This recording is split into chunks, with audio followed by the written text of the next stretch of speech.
I didn't scream. I didn't throw anything. I didn't even raise my voice.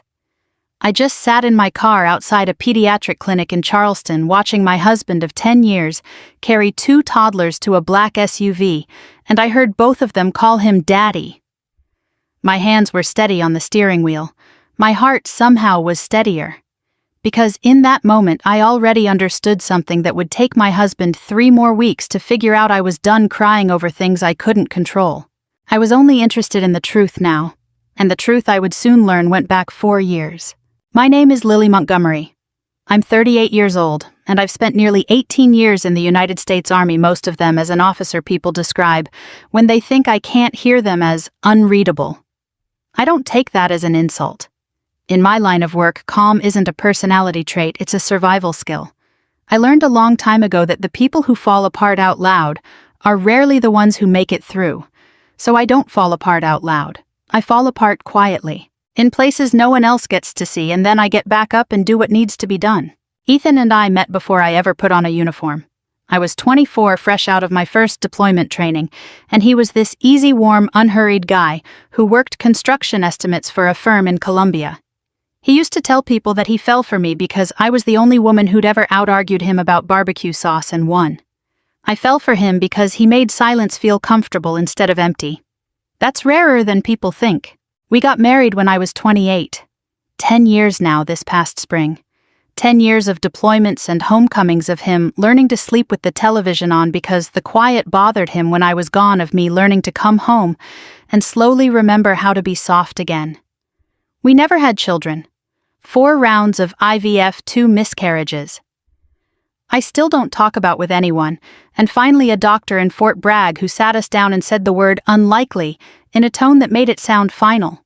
I cried in the parking lot that day. Ethan didn't. He just held my hand and said the words I built the rest of our marriage around. You're the only family I need, Lily. That's not a consolation prize. That's just true. I believed him. I believed him the way you believe gravity, not because you've tested it that day, but because it has simply never once failed you. My family was a different story, and maybe that's part of why Ethan's steadiness meant so much to me. I have one sister, Claire, 2 years older, and if you'd asked me growing up who our parents loved more, I would have told you the truth without bitterness, Claire. She was the pretty one, the funny one, the one who never had to try particularly hard at anything because someone was always willing to catch her when she stumbled. She went through a difficult divorce in her late 20s.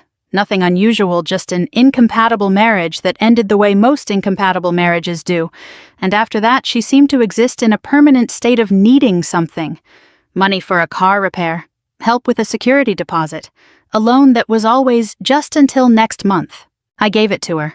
Not because I was foolish, but because that's what you do for family, or at least that's what I was raised to believe.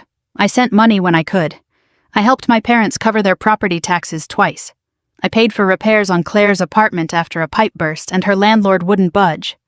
Being in the Army meant I was gone often, Fort Hood then Germany for 18 months. Then a stretch at the Pentagon, and there's a particular guilt that comes with being the reliable one from a distance. You throw money at problems because you can't throw your presence at them. I told myself Claire was the person I trusted most in this world, right after Ethan. Blood is blood, I used to say. She's difficult, but she's mine. I want to be honest about something because this story only works. If I was not a perfect wife, and Claire was not a cartoon villain in my mind before all of this. She was just my sister, flawed, needy, occasionally exhausting, but mine. I loved her, the uncomplicated way you love people you've known since before you had a personality of your own. Which is why when my friend Denise called me on a Tuesday afternoon in March, her voice strange and careful, in a way I'd never heard from her before, I genuinely did not understand what she was trying to tell me. Lily, she said, I don't know how to say this, so I'm just going to say it. I saw Ethan today, at the Palmetto Women's Health Building with Claire. I remember laughing a short, confused sound and saying something like, "That's probably nothing, Denise. Maybe he was picking her up from an appointment. You know how she is always needing a ride somewhere." Denise didn't laugh with me. "Lily," she said, again slower this time, like she was choosing each word with tweezers. "He was carrying diaper bags, 2 of them. I told her she must have seen someone else. I told her Ethan didn't even like driving Claire anywhere because she always complained about his music. I hung up the phone, still smiling already, halfway to forgetting the conversation, filing it under the harmless static of small-town gossip. But that night, lying next to Ethan while he slept with the television murmuring low the way it always did, I found myself staring at the ceiling instead of closing my eyes. Not because I believed Denise. I told myself I didn't believe her at all. I just couldn't quite make myself stop thinking about it. I want to tell you that I confronted Ethan that night, or the next morning, or even that week. I didn't. 18 years in the Army teaches you that the worst thing you can do with an unconfirmed suspicion is act on it before you know what you're actually dealing with. You don't send soldiers into a building you haven't mapped. So instead of confronting my husband, I did something that probably says more about who I am than anything else in this story. I requested 4 days of personal leave. Told Ethan I was helping a fellow officer move her mother into assisted living in Savannah, and I started paying attention. I'm not proud of the mechanics of what came next, but I'm not ashamed of them either. I didn't hire anyone. I didn't need to. I simply followed my own sister's schedule for 3 days, the way you'd track any pattern you needed to understand quietly, patiently, without letting emotion get ahead of the facts. The first thing I learned was small and strange. Claire wasn't living in the apartment complex off Route 17 that I thought she was living in. She'd moved 8 months earlier to a newer building near Mount Pleasant, the kind of place with a gated entrance and a fountain in the courtyard that costs more per month than what I was paying on our own mortgage. I sat in my car across the street the first evening, telling myself there had to be an explanation, maybe a new job. Maybe a boyfriend I didn't know about, maybe anything other than what some small cold part of me had already started to suspect. On the second day, I watched Ethan's truck pull into the gated lot at 6:40 in the evening, right on time the way he always came home to me. Except he wasn't coming home to me. He parked, walked inside using his own key, and didn't come back out for almost 3 hours. On the third day, I saw the children. 2 toddlers, a boy and a girl maybe 2 years old, matching in that unmistakable way twins do even when they're dressed differently. Ethan carried the boy on his hip like he'd done it 1,000 times effortlessly, the child's small arm looped around his neck, and the girl trailed behind holding Claire's hand. I watched my husband crouch down at the base of the courtyard steps to tie the little girl's shoe, and I watched her put both hands on his face while he did it. The way children do when they want someone's full attention, and I watched him laugh at whatever she said to him. I want you to understand something. I have sat in vehicles under fire. I have held my composure through things I will never describe to anyone outside a support group. I did not know I had anything left in me that could hurt worse than those experiences. I was wrong. I sat in that car for what felt like a long time after they went back inside. I didn't cry. I remember being almost clinical about my own body, noting that my hands weren't shaking, that my breathing was, even that some detached procedural part of my brain was already cataloging what I'd need to confirm before I let myself feel anything at all. That part of me, I think, is what kept me from driving to that building and knocking on the door. I needed proof before I needed a confrontation. I have seen what happens to people who confront first and gather facts second. It rarely goes the way they hoped. So I gathered facts. It took me 11 more days working carefully and mostly alone to build a complete picture. I found the children's birth certificates through a records request I was legally entitled to make as next of kin on a family insurance policy, a detail Ethan had apparently forgotten I had access to. Father Ethan Montgomery, Mother Claire Whitfield, date of birth just under 2 years earlier at Roper Street Francis Hospital, the same hospital where I had lost my second pregnancy 14 months before that. I found hospital billing records showing Ethan listed as the designated emergency contact and financial guarantor for Claire's delivery. I found a lease agreement for the Mount Pleasant apartment signed by Ethan Montgomery as the responsible party, dated 4 years back, 4 years, meaning this hadn't started with a pregnancy. It had started long before that, and the pregnancy was simply where it had led.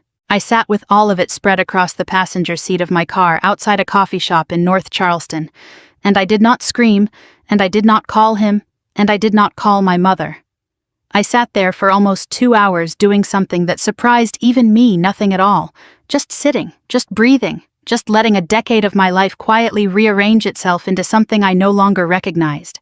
When I finally started the engine, I had already made a decision, though it took me another day to admit it to myself in words. I wasn't going to fight for this marriage. I wasn't going to beg or investigate further or give Ethan the dignity of an explanation I already knew he didn't deserve to give. I was going to end it cleanly, legally, and on my own terms, before he even knew I'd found out. The next morning, I called a divorce attorney named Rebecca Hale, whose name I'd gotten years earlier from a fellow officer who'd gone through her own difficult separation.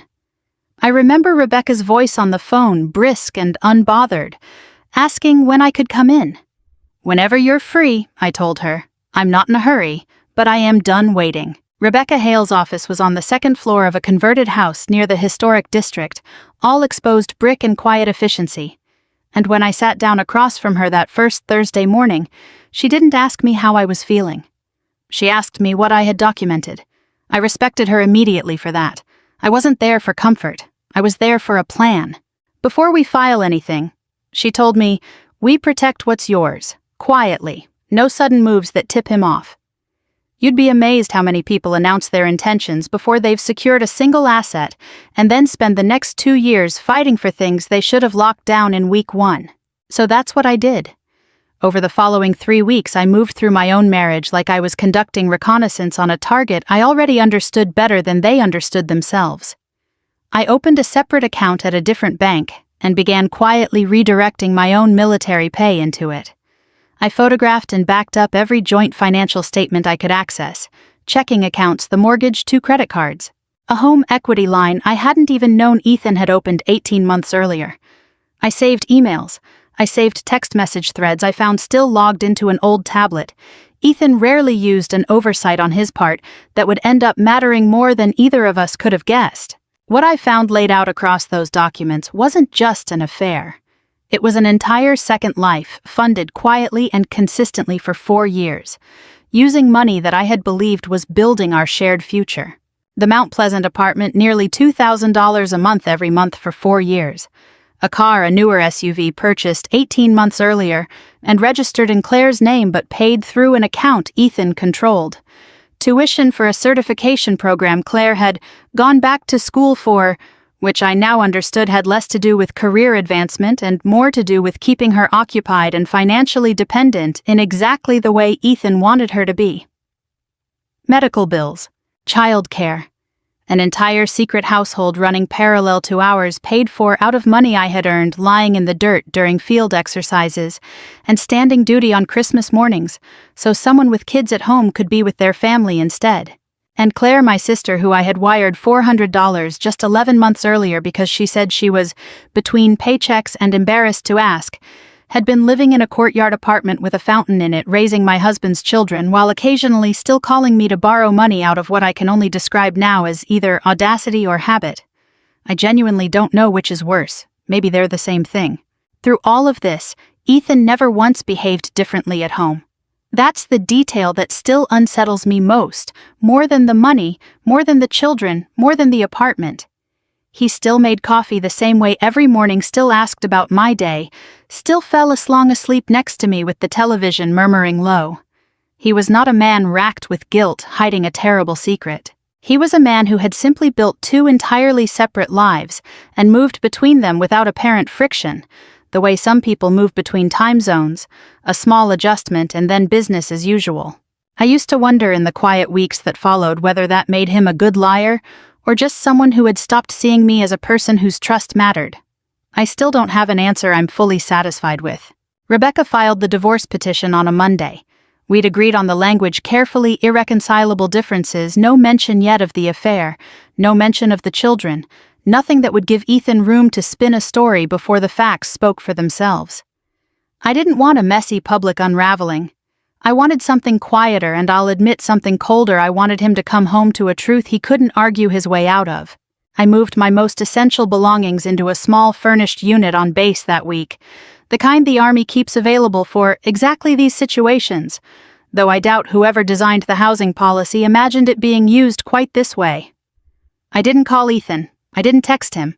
I didn't call my parents. Not yet. I wasn't ready for the conversation where I'd have to explain that their favorite daughter had spent 4 years raising her brother-in-law's children in secret.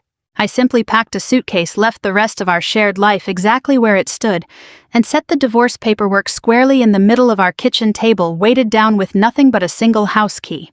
I remember standing in the doorway before I left, looking back at that kitchen, the one where we'd eaten 10 years of dinners, the one where he'd once knelt down after our second miscarriage and told me I was still the only family he needed, and feeling something I hadn't expected to feel yet.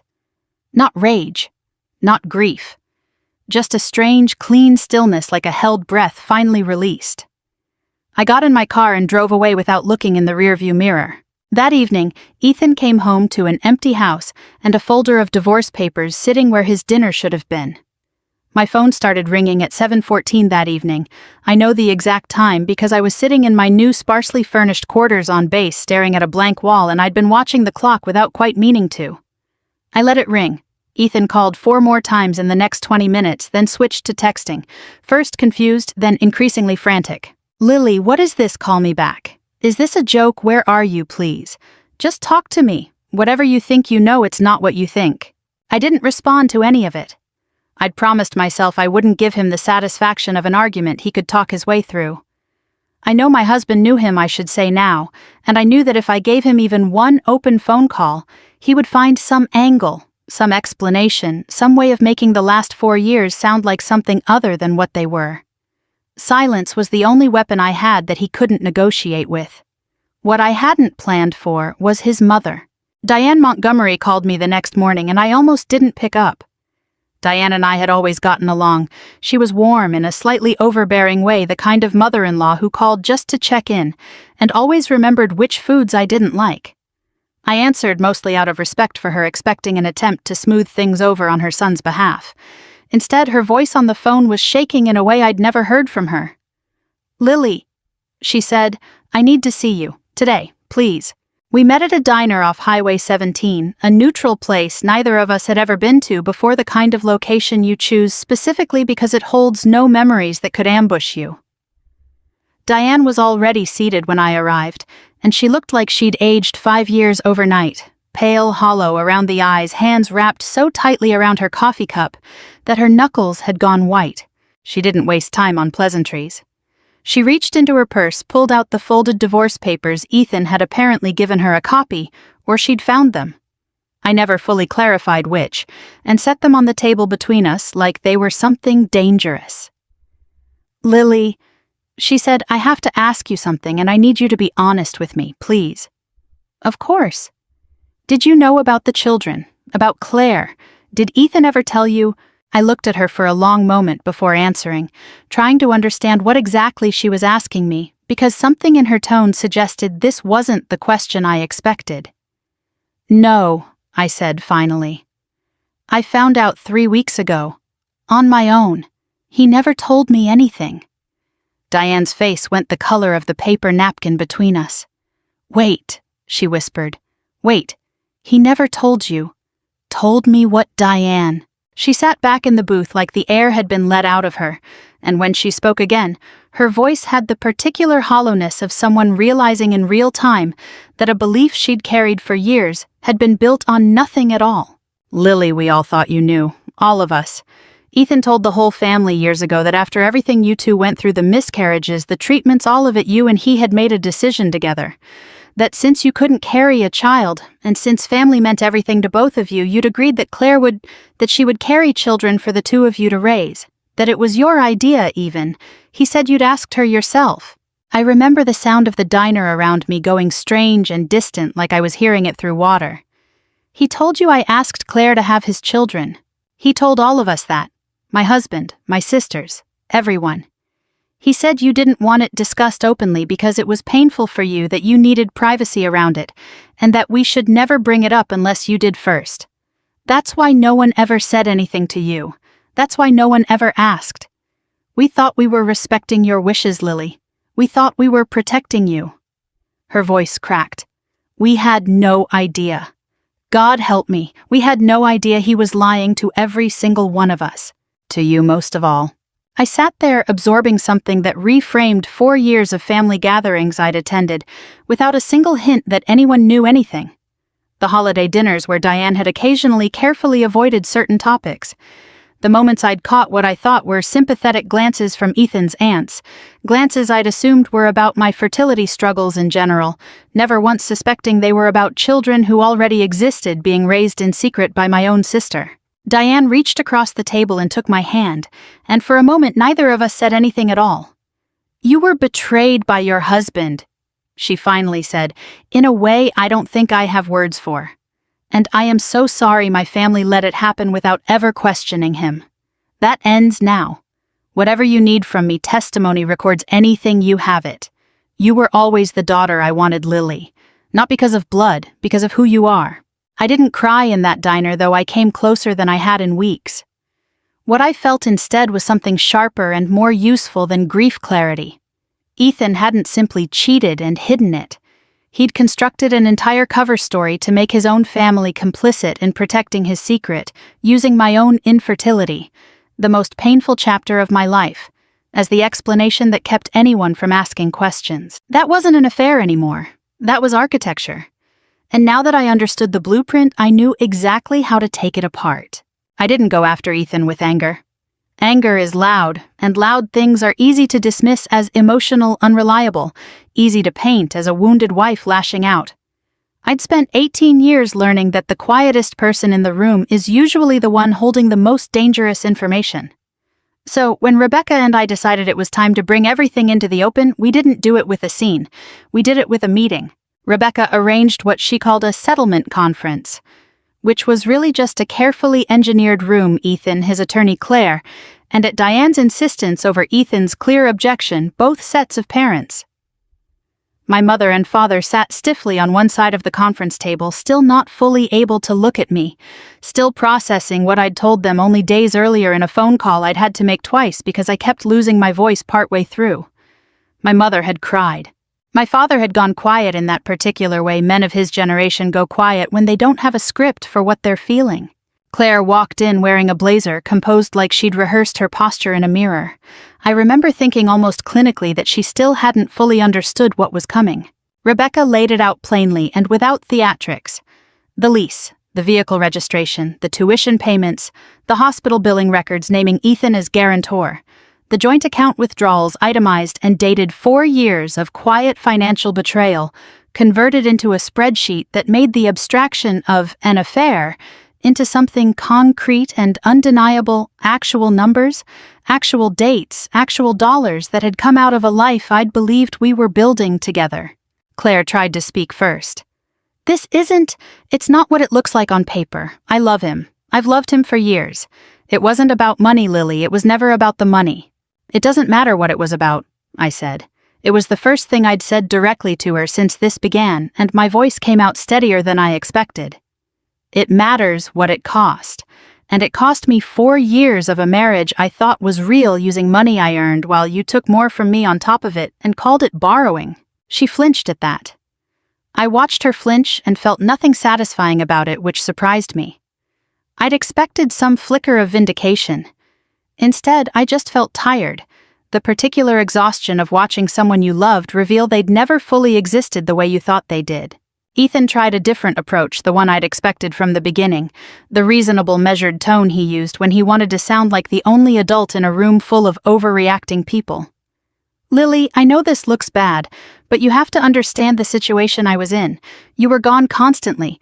The army took you away for months at a time. I was lonely and Claire was there and things happened that I never planned. Stop, Rebecca said, cutting him off before I even had to. You didn't stumble into 4 years of secretly funding a second household. You built it, deliberately. And you told your entire family a story designed specifically to keep your wife from ever finding out. That's not loneliness, Mr. Montgomery. That's construction. Ethan's jaw tightened. I watched something shift behind his eyes. Not guilt, I realized, but calculation, the look of a man recalculating his odds, rather than reckoning with what he'd done. It was Rebecca who played the recording. She'd obtained it from a voicemail Claire had left on an old shared family phone. 18 months earlier, a phone none of them had remembered still existed, meant for their parents forgotten and left charging in a drawer at Diane's house. Claire's voice filled the room, casual, almost breezy, talking to Ethan about weekend plans. She's gone on deployment again anyway. She won't be back for weeks. Honestly, her whole life is that job she'll probably never even notice." The room went silent in a way that felt almost physical, like the air pressure had changed. My mother made a small, involuntary sound. Claire's face drained of color entirely. That's out of context," she started, but her voice had lost its rehearsed composure. "What context?" I asked her quietly.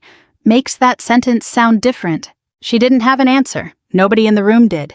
I want to be honest about something in this moment because I think it matters. I didn't feel triumphant. I'd expected somewhere in the planning of all this that hearing my sister's own voice confirm exactly how little she'd thought of me, how disposable my absence made me in her mind, would feel like victory. It didn't. It felt like grief with the volume turned all the way down. I had spent my whole life being the responsible one, the reliable one, the one who showed up, and somewhere along the way that had curdled in my own sister's mind into someone whose feelings simply didn't need to be accounted for. My father finally spoke, his voice rough. "Claire, how could you do this to your own sister?" Claire didn't answer him either. She just stared at the table, and for the first time since I'd known her, I watched my sister run out of things to say. Diane reached over and put her hand on my shoulder, steady and warm, and I realized in that moment that the family I'd married into had, without meaning to, become more honest with me in the last 2 weeks than my own blood family had been in years. The weeks after that meeting unfolded the way I imagine a controlled demolition unfolds, nothing dramatic in any single moment, just a steady structural collapse of everything that had been holding a false picture together. Rebecca finalized the property settlement, and because the financial records were so thorough, so undeniably documented, Ethan's attorney barely put up a fight. There wasn't much to argue.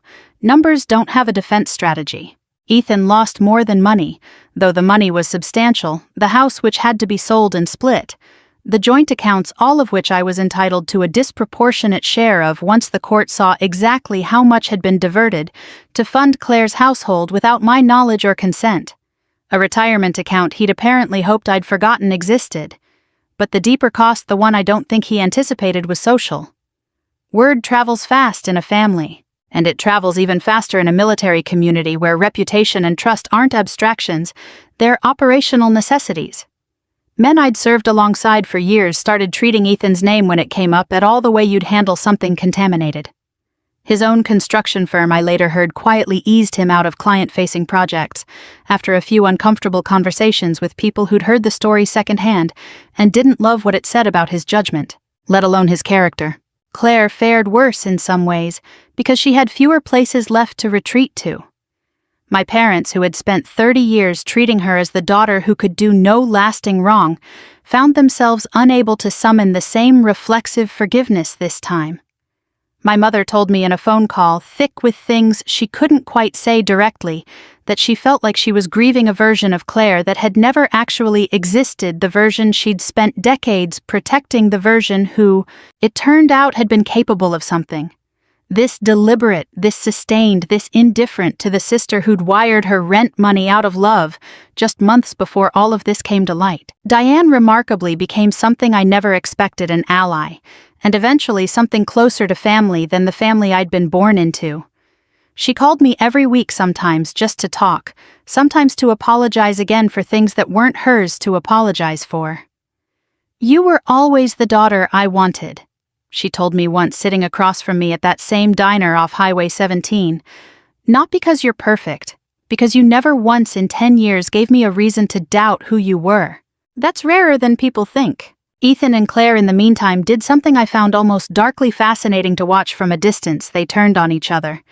Without the shared project of hiding their secret to unite them, without the adrenaline of an affair to romanticize, they were left with the plain administrative reality of 2 children.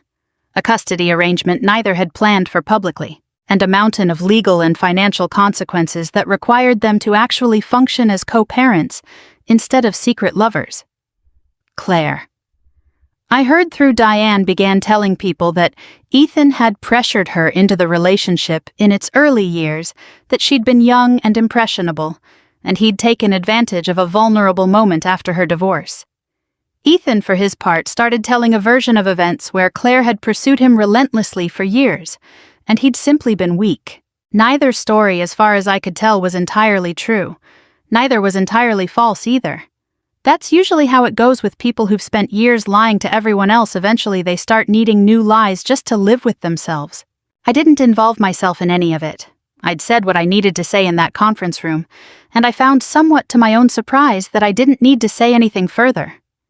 There's a particular kind of peace that comes from realizing you don't have to be the one who delivers justice anymore, that the situation once exposed to light will largely finish collapsing on its own. What I focused on instead was smaller and more private relearning what my own life looked like without the shape of Ethan built into it. I moved into a small house near base, nothing extravagant, just mine. I started running again in the mornings, something I'd let slide during the last exhausting year of trying and failing to conceive back when every ounce of energy had gone toward a future that turned out to have been a lie for half its existence anyway. I reconnected with a few friends I'd let drift during the years I'd spent quietly absorbed in a marriage that no longer needed my attention the way I thought it did. About 4 months after the divorce was finalized, my orders came through for a new assignment. A promotion board recommendation had gone through, along with a transfer to a training command position I'd been hoping for since before any of this started. It felt in a strange way like the army handing me a door out of one chapter and directly into the next, exactly when I needed it. I remember standing in my new, mostly empty living room the night before I left, looking around at boxes I hadn't finished unpacking and feeling something I hadn't expected to feel yet after everything quiet. Not happiness exactly, not yet. But something steadier than the grief, something that felt for the first time in months like the beginning of solid ground. A year passed the way years do when you stop measuring time by what you've lost and start measuring it by what you're building instead, quietly and then all at once. I made lieutenant colonel that spring. The promotion board had been in motion long before any of this happened, tied to years of work that had nothing to do with Ethan or Claire or the family I'd left behind. But there was something quietly satisfying about the timing anyway, proof, if I needed it, that my life had never actually been contingent on the marriage I'd built it around. I'd just spent 10 years believing it was. The promotion ceremony was held on a warm morning at the training command folding chairs, set up on a lawn still damp with dew, an American flag hanging still in air that hadn't decided yet whether it wanted to be humid or clear. I stood at attention while my new rank was read aloud, while a colonel I respected more than almost anyone I'd served under pinned the new insignia onto my shoulders. And I remember thinking, in the strange detached way your mind sometimes drifts during formal moments, that 10 years ago I couldn't have imagined standing here without Ethan somewhere in the crowd. He wasn't in the crowd, Diane was. She'd driven 3 hours to be there, sitting in the second row in a blue dress, and when the ceremony ended and people started moving across the lawn toward the reception tent, she found me before almost anyone else did, and wrapped her arms around me the way I imagine mothers are supposed to hug their daughters, unguarded, entirely without agenda. "You earned every bit of this," she said into my shoulder. "I hope you know that, not because of anything that happened to you, because of who you've always been."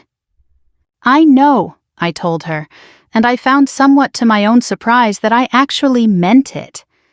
It had taken me the better part of a year to be able to say those 2 words about myself without hesitation. Diane had been part of what made that possible, a steady voice reminding me in the specific way only someone who'd watched the whole thing unfold could, that I hadn't lost my worth the day I found out about the twins. I'd simply lost a man who'd never fully seen it. Across the lawn near the edge of the reception tent, I noticed Ethan. I hadn't expected him. Diane later told me she thought he'd come because Claire had mentioned the ceremony to him, some detail passed along through the strained co-parenting logistics they now had to manage, and something in him had wanted to see it for himself. He looked different than I remembered. Thinner, maybe, or just tired in a way that had settled permanently into his face. I'd heard in pieces through people who still occasionally passed news along whether I asked for it or not, that things hadn't gone easily for him. The custody arrangement with Claire had turned contentious almost immediately, once the initial fog cleared, each of them accusing the other of instability, of poor judgment, of being an unfit example for 2 children who'd done nothing to deserve any of it. His construction firm had quietly distanced itself from him, Financially, the settlement had cost him more than he'd anticipated, and from what I understood, so had the ongoing court dates. He crossed the lawn toward me, and for a moment I considered simply turning and walking the other way. I decided against it. I'm not in the business of running from conversations I can handle. "Lily," he said. "Congratulations, Lieutenant Colonel. That's really something." "Thank you," I said, and I meant that too in the plain, unembellished way you thank someone for a fact rather than a compliment. He hesitated, and I could see him trying to find the shape of something bigger he wanted to say. "I know I don't have any right to say this," he started, "but I am sorry, Lily, for all of it. For the lying, for how long it went on, for letting you find out the way you did, instead of just telling you the truth years ago, whatever the truth would have cost me. I think about it more than you'd probably believe." I looked at him for a moment, and I found to my quiet surprise that I didn't feel the sharp, bracing anger I might have expected a year earlier. What I felt instead was something calmer, and in its own way more final. "I already forgave you, Ethan," I told him. "A while ago, actually. Holding on to it wasn't doing anything for me anymore, and I had a life I wanted to get back to living." I paused, letting the moment settle before I finished. "But forgiveness doesn't mean getting your life back. It just means I'm not carrying yours around anymore. That part's yours to figure out." He didn't have anything to say to that, and I didn't wait around for him to find something. I shook his hand the way you'd shake the hand of anyone you were closing a chapter with, and I turned and walked back toward Diane and the reception tent, back toward the people who had shown up for who I actually was, rather than who they'd been told I was supposed to be. I didn't look back. I didn't need to anymore. For 10 years I believed love meant sacrifice, that the measure of devotion was how much of yourself you were willing to hand over without asking questions. I know now that I was wrong. Love without honesty isn't love at all. It's just a well-managed absence dressed up to look like the real thing. The day I signed those divorce papers wasn't the day my life ended. It was the day it finally quietly began. If this story moved you even a little, I'd love to know where it landed with you. Have you ever had to rebuild trust from nothing, or walk away from someone you thought you knew completely? Tell me in the comments, and tell me where you're watching from tonight, because it means more to me than you probably realize to know these stories are reaching you. We share stories like Lily's every single day, stories about family betrayal and the quiet, hard-won strength it takes to start over. So if this one stayed with you, consider subscribing so you don't miss the next one. Let's keep walking through these stories together.